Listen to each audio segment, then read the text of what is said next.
নমস্কার, আমি বিশাল ব্লগসের আরও একটা নতুন ব্লগে আপনাদেরকে জানাচ্ছি স্বাগতম। এই বছরের দুর্গাপূজা গেল, লক্ষ্মী পূজা গেল, তারপরও কোনো ধরনের ব্লগ আসে নাই, কারণ আমার পেজে একটু প্রবলেম হয়েছিল। যাই হোক, আমার পেজের প্রবলেম অলমোস্ট সলভ হয়ে গেছে, যার কারণে আর কোনো ধরনের সময় নষ্ট না করে কালী পুজোর একটা ব্লগ নিয়ে চলে আসছি। অ্যান্ড আশা করি আপনাদের এই ব্লগটা খুবই ভালো লাগবে। তো চলুন আর সময় নষ্ট না করে বের হওয়া যাক, কারণ আজকে আমরা যাবো হচ্ছে সাভারে।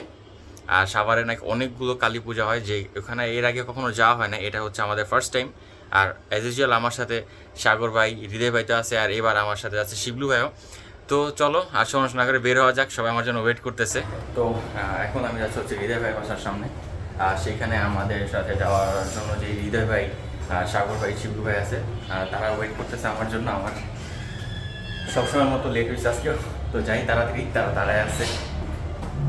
আমাদের সবার যেখানে ওয়েট করার কথা ছিল সেখানে যা দেখি আমি সবার পরে আসছি, আমার আগে সবাই টাইমলি চলে আসছে। যাই হোক, যেহেতু অলরেডি অনেক লেট হয়ে গেছে, তাই আর সময় নষ্ট না করে আমরা উঠে পড়ি রিক্সায়, আর রিক্সা নিয়ে চলে যাই নতুন বাজার, এবং নতুন বাজার থেকে আমরা একটা সিএনজি নিয়ে চলে যাই গাবতলির উদ্দেশ্যে। অ্যান্ড লাকিলি সেই দিন আমরা রাস্তায় কোনো ধরনের জ্যাম পাইনি, যার কারণে আমরা খুব দ্রুত গাবতলি পৌঁছে যাই। আর গাবতলি গিয়ে টুস করে আমরা উঠে পড়ি বাসে, এবং টুস করে নেমে পড়ি সাভারে। নেমে আমরা যখন আমাদের প্যান্ডেলের দিকে আগাচ্ছিলাম, তখন দেখি এলাকায় কারেন্ট নাই। যাই হোক, আমরা যেহেতু এই এলাকায় নতুন আসছি, এর আগে কখনো সাভার আমরা প্রতিমা দেখতে আসি না, তাই আমরা জানিও না আসলে কোন দিক থেকে শুরু করে কোন দিক থেকে শেষ করতে হয়। লাকিলে আমার এখানে একটা ফ্রেন্ড ছিল, যার কারণে আমাদের সুবিধা হয়েছে। তারপরে আমরা চলে আসলাম প্রথম মন্দির ঘোষপাড়াতে। এসেই তো দেখি ভাই এখানে অনেক বেশি ভিড়। যাই হোক, আমরা ভাবছিলাম ফার্স্টে দূরে থেকে প্রতিমা দেখতে হবে, তারপর দেখি না ভিতরে যাওয়া যায়। দেন আমরা ভিতরে গেলাম, ভিতরে গিয়ে মায়ের দর্শন করলাম, এবং তো সেখানে গিয়ে দেখি ওখানে নৃত্য পরিবেশন চলতেছিল।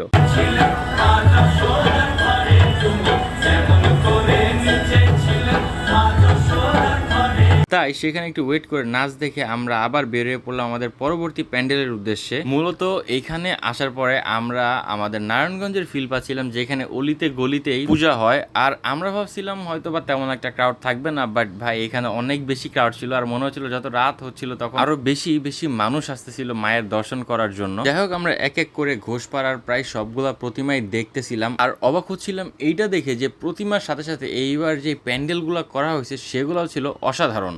এক একটা প্যান্ডেল ছিল দেখার মতো। তবে এখনো তো প্রায় শেষ চমকটা বাকি ছিল, কেননা সাভারের সব থেকে ভাইরাল যে মন্দিরটা, আশ্রমে যে পূজাটা হচ্ছে, সেইটা এখন আমরা দেখতে যাচ্ছিলাম। এই প্রতিমা যেই ডেকোরেশন নিয়ে এত এত কথা, সেইটাই দেখতে যাচ্ছি এখন আমরা। আর এখানে এসে দেখি এখানে প্রায় পুরো মেলায় বসে গেছে, অ্যান্ড অনেক বেশি ভিড় ছিল, এবং ঢুকতেই আদিযোগী মহাদেবের দর্শন। অ্যান্ড এই পুরো পূজাটা করছে শুভ জাগরণী যুব সংঘ, আর তাদের ইন্টারনাল ডেকোরেশনটা ছিল অসাধারণ। আর এই হচ্ছে মূলত মায়ের থিম, ছিল অসাধারণ। যাই হোক, তারপর সেখান থেকে আমরা চলে আসি আরাপাড়াতে।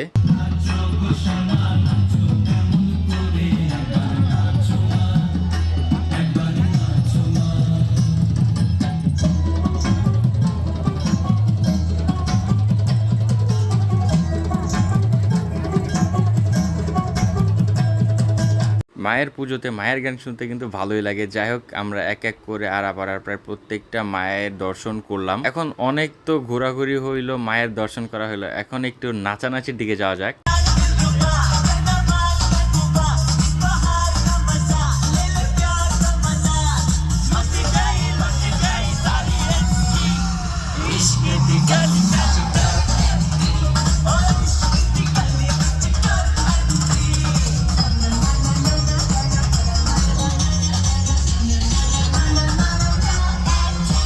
তো এখন বাজে হচ্ছে অলমোস্ট 4টা, 3:45।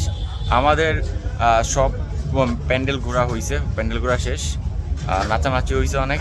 এখন আমরা সবাই বসে আছি, এক একজনের অবস্থা খুবই লোমহর্ষক, সবাই বিধ্বস্ত। এখন ওয়েট করছি কখন 5টা বাজবে, আমরা বাস রানিং হবে, আর আমরা বাস উঠটা বাসায় যাই ঘুম।